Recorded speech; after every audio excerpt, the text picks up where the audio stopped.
Hello, magandang araw po muli sa inyo. Mga ma'am, mga sir, aking mga kaibigan, viewers, sa mga OFW. Magandang araw po sa inyo, mabuhay po kayo. So ngayon, ito po yung aming patuloy na paglalakbay o paghahunting ng isang magandang opportunity dito sa Macau. Ito po ay karugtong ng aking naunang video doon sa aming unang araw sa pag-a-apply dito sa Macau. So, sana samahan nyo kami ng aking kaibigan habang kami ay naglalakad. At pinapakita ko po sa inyo yung aming mga nilalakaran paligid ng Macau habang kami ay nag-a-apply, para maibahagi ko rin sa inyo kung ano po ang hitsura ng Macau, ang paligid ng Macau, doon sa mga hindi pa nakapunta at balak bumisita ng Macau. So magkakaroon po kayo ng ideya kung ano po yung Macau. Ito pong nilalakaran namin ay ito po yung kabilang parte ng Macau. Hindi ito yung may maraming casino. Kami po ay nagpapatuloy sa aming paglalakad papunta ng agency para kami po ay mag-apply na trabaho.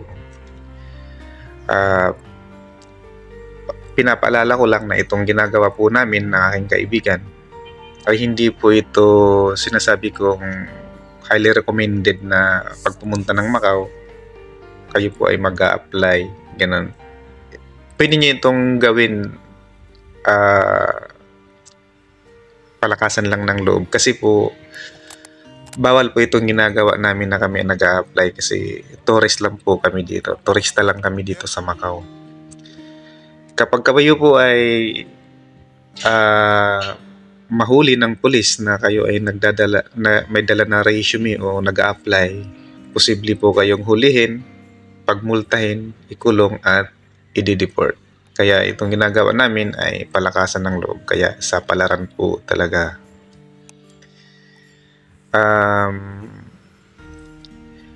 Ito namang ginagawa namin, hindi lang naman kami ang gumagawa dito, marami din itong gumagawa na mga kababayan natin dito sa Macau at iba't ibang lahi, ganun din, kahit na ito ay pinagbabawal, pero bawal po talaga. Ano lang, ingat lang po talaga. Kaya kung ikaw ay gustong gayahin ito ng ginagawa namin, dapat hindi siya yung halata na ikaw ay nag-a-apply ng trabaho. Yung parang ano lang, namamasya lang. Yung resume kasi, kahit na i-fold mo yan o crumpled yan, walang problema yan. Kasi hindi naman ganun kahigpit dito yung mga ganyan. Sa Pilipinas lang naman yung nakailangan parang naka-flat talaga. Naranasan ko kasi yung kailangan malinis, ganun. Dito hindi po. Kahit na ibulsa mo yung resume mo, uusam ilagay yan, tinatanggap po nila yan. Kasi ang mahalaga dyan, yung nasa loob po ng resume. Yun po yung pinaka-importante doon. Hindi po yung ibig sabihin na crumpled yan o gusot-gusot. Hindi sila ganun kasilan. So, itong nilalakaran namin, nandito kami ngayon sa tabi ng Sands Casino. Yung pinakita ko na ano siya, golden ang kulay. So, ito yung aming paglalakbay. Napansin nyo mula doon sa pagbaba namin kanina ng bus, doon sa nauna kong video sa unang araw namin sa Macau ng pag-apply. Diba, ilang minuto na kaming naglalakad. Kinat ko pa yung video kasi mahaba. So, ganun po. Malayo po yung aming nilalakad para kami makarating doon sa mga agency. Meron namang isang building na nandun na yung mga agency. So, pero itong ginagawa namin ngayon ay napakalayo ng nilalakad namin sa araw na ito kasi mula pa kaninang umaga, pag alis namin ng bahay, naglakad na po kami. So, ngayon sana dito sa aming paghahanap ng trabaho, sana ay mayroong magandang resulta. Tingnan natin kasi maraming trabaho naman dito kung sa marami, kaso marami din kasing mga aplikante din. At isa pa, bukod pa doon, meron silang tinatawag kasi na quota, na pag wala daw quota, kahit na kailangan nila, hindi sila nag-hire ng foreign workers. Kaya naghihintay ang mga agency ng quota.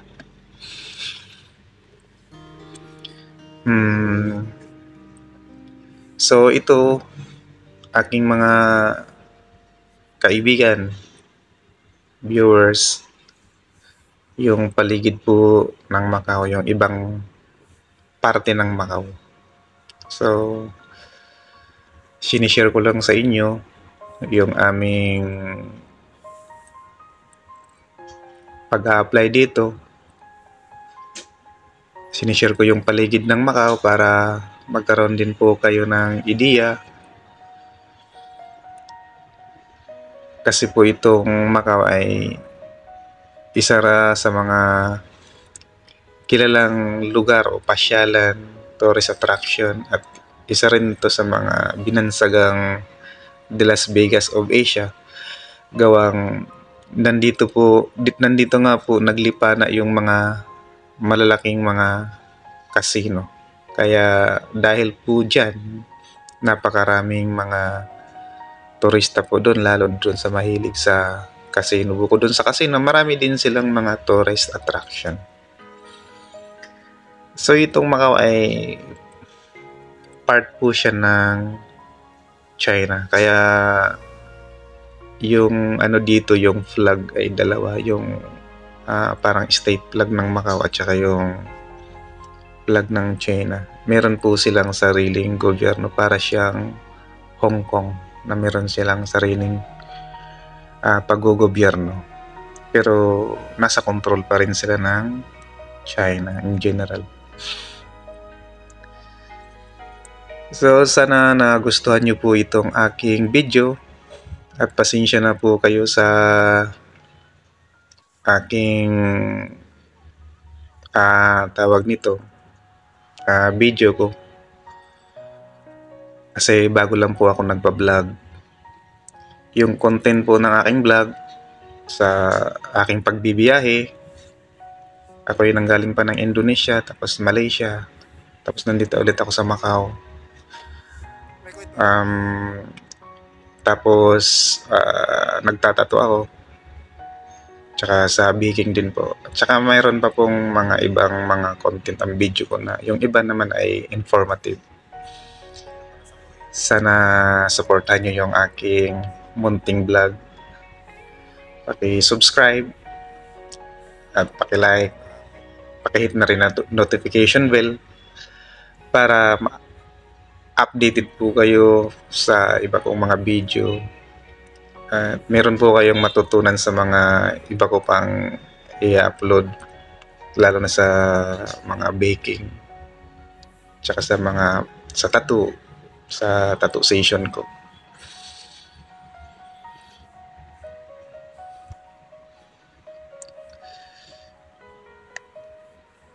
So yan po, ang daming motorcycles.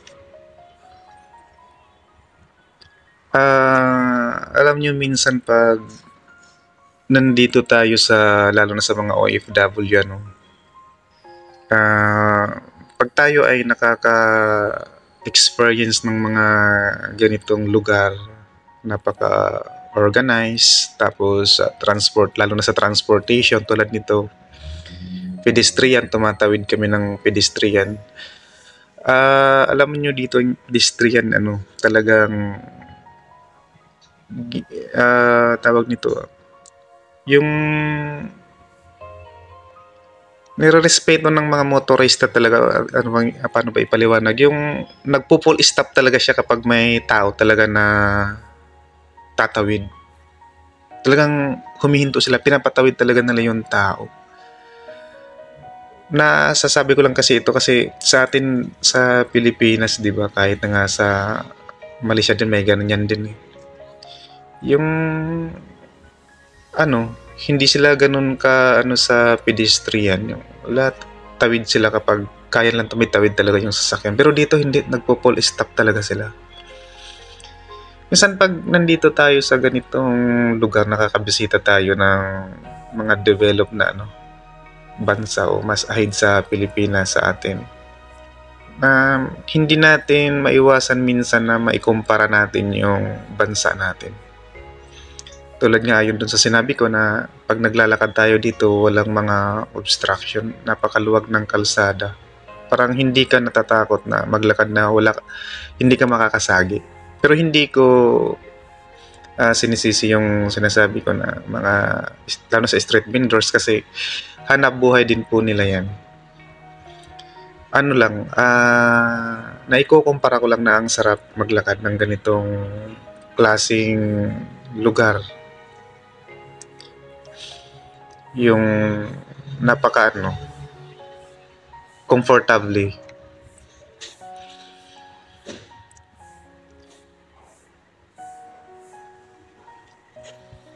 Ayan.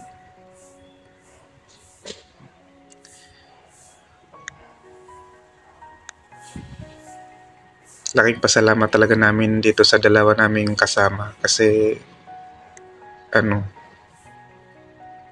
sila yung nag-guide talaga sa amin na dito pupunta tayo doon, marami ron pa doon.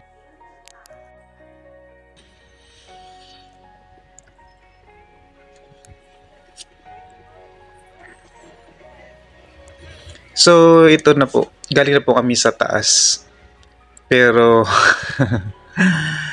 ay nako, napaka-advantage po talaga kapag medyo bata-bata ka pa.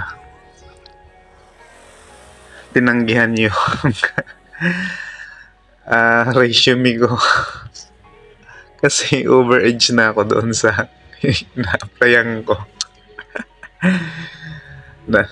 Kaya sa mga bata talaga napakalaking advantage nyo kapag kayo ay nag-a-apply, lalo kung may experience kayo sa trabaho kasi 90% talaga nandun yung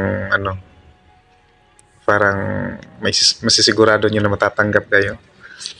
Kanina yung tinanggihan po ako dahil overage po ako doon sa tawag nito, age limit po nila. Napakabata, 35 below, above na ako doon eh. Ay, itong matangkad yan, kasabay namin yan doon, Pilipino din yan. Pero may kamag-anak yan dito, kaya ang swerte ng batang ito, napakabata pa. Ngayon ay papasok ulit kami daw dito sa building, may building daw dito na papasokan namin. Meron ditong dalawang agency yata. So mga kaibigan, mga kapatid, viewers, maraming salamat sa panonood. Sana ay nagustuhan nyo itong aking munting video sa aming paglalakbay, paghahanap ng oportunidad dito sa Macau. Hanggang dito na lang muna ang aking video sa unang araw namin na pag-a-apply dito sa Macau. Maraming salamat, mabuhay po kayo.